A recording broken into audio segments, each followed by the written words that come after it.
Handicapper Steve here, handicapping the racing from Keeneland Racecourse. Here on opening day, it is Friday, the 2nd of October, 2020. Gonna look at the stakes races on the program from Keeneland, but before I get on to that, remember to please follow me on Twitter at Horse Racing Get 5 for more selections for racecourses around the world, and also join me tomorrow for my Preakness preview from Pimlico, and also Sunday for my ARC preview from Longchamp.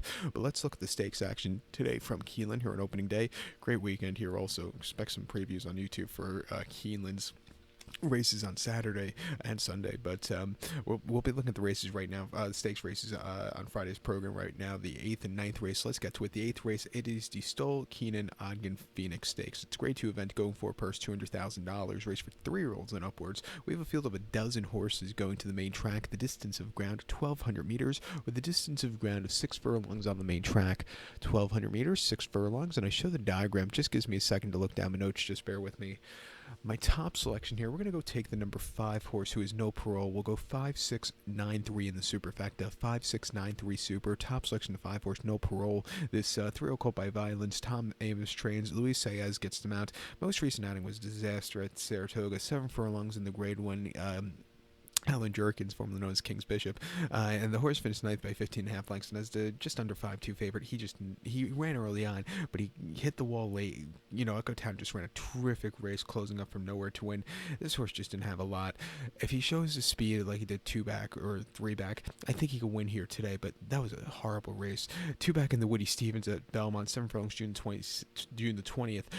Not the world's toughest Woody Stevens like you've seen in years past, but he still got the job done, winning by 1 3/4 lengths on the front and all throughout. That was a very good victory, earning 100 buyer. And then before that, at Oakland, 6 furlongs, Optional 80. Coming back to a sprinting trip, he won by 2 3/4 lengths there. And again, he could have went around another 5 times. Sprinting is what he wants to do. He just wasn't getting the route trip what he got before in the Rebel, mile 16th on the slop at Oakland, where he finished 8th by 49 lengths, and he just basically had nothing after after 7 furlongs. Not a 2-turn kind of horse. He did win around a 2-turn mile race at Delta, but that was against very, very, very subpar horses. But coming back to his sprinting trip today, training well, I think at 5-1 you have to use him, along with the 6 horse here, Echo Town, his rival. He ran disappointing in the Pat Day Mile a few weeks ago, but cutting back to 6, doesn't need the lead. I think the race could suit up for him also. At 8-1, let's use him on the multis. But to recap my selection for the 8th from Keeneland, it is the $200,000 grade 2 Phoenix Stakes. Let's take the 5 horse, No Parole. We'll also give kudos to the 6 horse, Echo Town. We'll go 5-6-9-3 in the superfecta, 5-6 in the multi-race. The 9th race from Keeneland, it is featured Alcibiades Stakes. It's a grade 1 event going for a purse $350,000, race for 2-year-old fillies. We have a field of 7 horses going the distance of ground of 1,700 meters here, with the distance of ground of 1.116 on the main track. 1,700 meters, 1.116. 1 lap around the main track, but with the first finish line, which is the 16th pole finish line, so it's a shorter stretch. I'm going to take the 2 horse Travel Column as a top selection. We'll go 2-7-4-1 in the superfecta, 2-7-4-1 super. Top selection, 2 horse Travel Column, 2-year-old filly by Frosted. Brad Cox trains. Florent Giroux gets the mount. The horse's most recent outing came the 4th of September. Churchill, 6 furlongs in main special weight for the big 100K.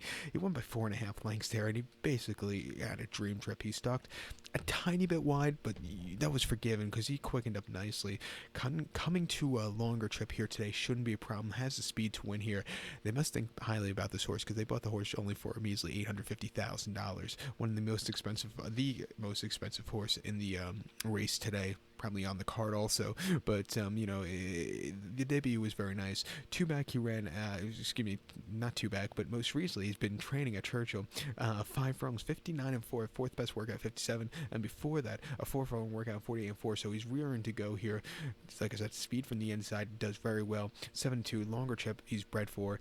I think she'll run a good race. We'll use her along with the 7 horse Simply Ravishing. Another horse, ran well in the PG Johnson 2 back, and then before that, won the turf very nicely. He's training well. Another horse that should get the trip. A 3-1, let's use her there on the multis. But to recap my selection for the 9th from Keeneland, it's the grade 1 Alcibiades. Let's take the 2 horse Travel Column. Also give kudos to the 7 horse Simply Ravishing. We'll go 2-7-4-1 in the superfecta, 2-7 in the multi race. So good luck to all, and please follow me on Twitter at Horse Racing Kid 5. Good luck, everybody.